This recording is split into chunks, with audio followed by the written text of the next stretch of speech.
আসসালামু আলাইকুম। Gen cooking and ব্লগের আজকের পর্বটি দেখার জন্য আমন্ত্রণ রইল।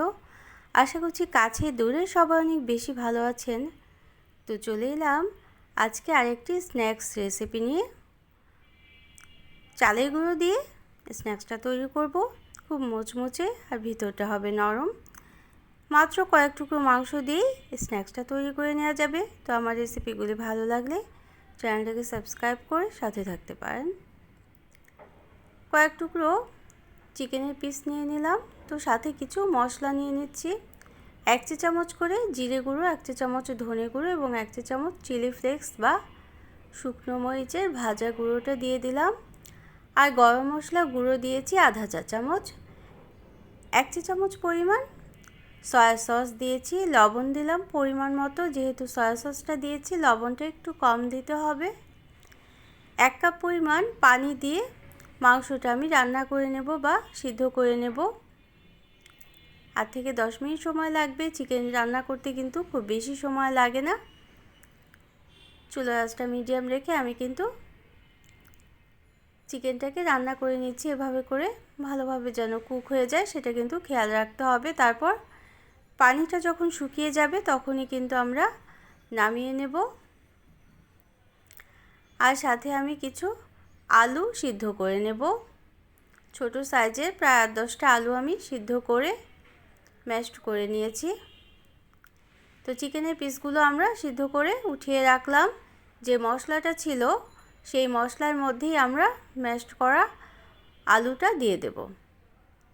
আলুর পরিবর্তে এখানে অন্যান্য সবজিও দেওয়া যেতে পারে, তবে অন্যান্য সবজি যে কোনোটা দিলেই কিন্তু গ্রেট করে সিদ্ধ করে নিতে হবে বা রান্না করে নিতে হবে। তো এখন চিকেনের পিসগুলো থেকে আমি হাড়গুলোকে আলাদা করে মাংসটা আলাদা করে নেব এবং একটা মিক্সার জারে নিয়ে এটাকে কিমা তৈরি করে নেব। রান্না করা মাংসের কিমা দিয়ে যদি স্ন্যাক্স তৈরি করা যায় তাহলে কিন্তু এটা একটু অন্যরকম লাগে, খেতে অনেক বেশি মজাদার হয়। সবসময় একই ধরনের টেস্ট খাবারে থাকলে কিন্তু ভালো লাগে না, এজন্য একটু অন্যরকমভাবে তৈরি করলাম। তা এখন আর খুব বেশি কষ্ট করতে হবে না। 1 চা চামচ তেল দিলাম এবং পেঁয়াজ কুচি আর সামান্য কাঁচামরিচ কুচি দিয়ে 2-1 মিনিট সময় নিয়ে ভেজে নেব। ভেজে নিতে হবে না, একটু মিশিয়ে নিতে হবে। অর্থাৎ চিকেন, পেঁয়াজ, মরিচ কুচি এবং তেল দিয়ে আলুর সাথে খুব ভালোভাবে মিশিয়ে নিতে হবে। তো মিশিয়ে আমরা ঠান্ডা করে নেব। ঠান্ডা করার জন্য একটা প্লেটে ছড়িয়ে দেব এই আলু এবং চিকেনের মিশ্রণটাকে। তো আমি আজকে এই স্ন্যাক্সটা চালের গুঁড়ো দিয়ে করব। চালের গুঁড়োর পরিবর্তে ময়দা দিয়েও কিন্তু তৈরি করা যেতে পারে। তো সবসময় ময়দা দিয়েই যেহেতু করি বা আটা দিয়ে করি, চালের গুঁড়ো দিয়ে আজকে করে দেখলাম কেমন লাগে। এটাও কিন্তু অন্যরকম লাগে খেতে, এজন্যই আজকে এভাবে করছি। তো আমার রেসিপিগুলি ভালো লাগলে ভিডিওটা দেখার শুরুতেই কিন্তু একটা লাইক দিয়ে দিতে পারেন। আর যদি দেখার শুরুতে মনে নাও থাকে চাইলে এই মুহূর্তেই একটা লাইক দিয়ে দিতে পারেন। ছোট করে কমেন্ট করে যেতে পারেন কেমন লাগলো আজকের রেসিপিটা, এবং শেয়ার করে নিতে পারেন ফ্রেন্ডস অ্যান্ড ফ্যামিলির সাথে, যাতে তারাও এরকম স্ন্যাক্স রেসিপি দেখে নিতে পারে এবং সুস্বাদু খাবারগুলো বাসায় তৈরি করে খেতে পারে। তো আমি এখন নামিয়ে ঠান্ডা করে নেব আর আটার কাইটা তৈরি করে নেব। এজন্য প্যানে আমি 1.5 কাপ পরিমাণ পানি দিয়ে দিলাম। সামান্য লবণ আর সামান্য সাদা তেল মিশিয়ে নিয়েছিলাম পানির সাথে। এখন 1 কাপ পরিমাণ চালের গুঁড়ো দিয়ে সিদ্ধ করে নিতে হবে। একটু কিছু সময় নেড়ে চেড়ে সিদ্ধ করে নিতে হবে। যেহেতু আমার এটা শুকনো চালের গুঁড়ো, এজন্য আমি 1.5 কাপ পানি দিয়েছি। আর ভিজে চালের গুঁড়ো হলে 1 কাপ পানির জন্য 1 কাপ চালের গুঁড়ো প্রয়োজন হয়। নেড়ে চেড়ে একদম শুকনো করে নামিয়ে নেব। এ পর্যায়ে বেশি পানি হয়ে গেলে আর একটু আটা বা চালের গুঁড়ো কিন্তু মেশানো যেতেই পারে।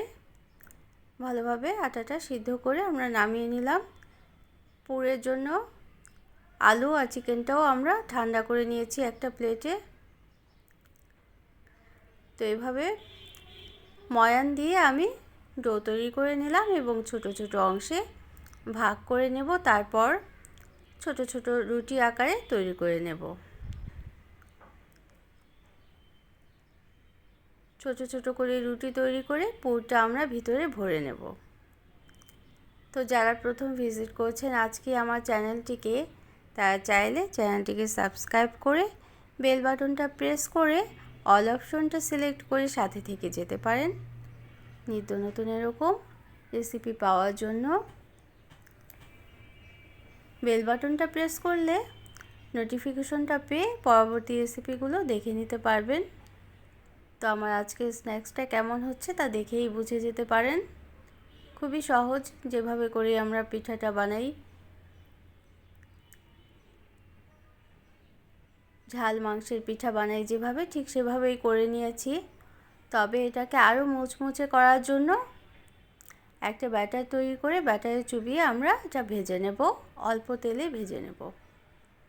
মুখটা কিন্তু হালকা প্রেস করে এভাবে আটকে দিয়েছি, একেবারে খোলা রাখিনি, আর কোনো ডিজাইন করারও দরকার নেই, প্লেনই রেখে দিয়েছি।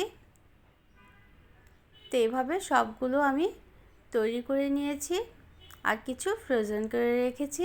সব কিন্তু আমি আজকে ভাজবো না। তো ব্যাটারটার জন্য আমি বেসন নিয়ে নিয়েছি 2-3 টেবিল চামচের মতো, চিলি ফ্লেক্স, সাদা তিল, সামান্য লবণ দিয়ে অল্প পানি দিয়ে, না ঘন না পাতলা, এমন একটা ব্যাটার তৈরি করে নিলাম।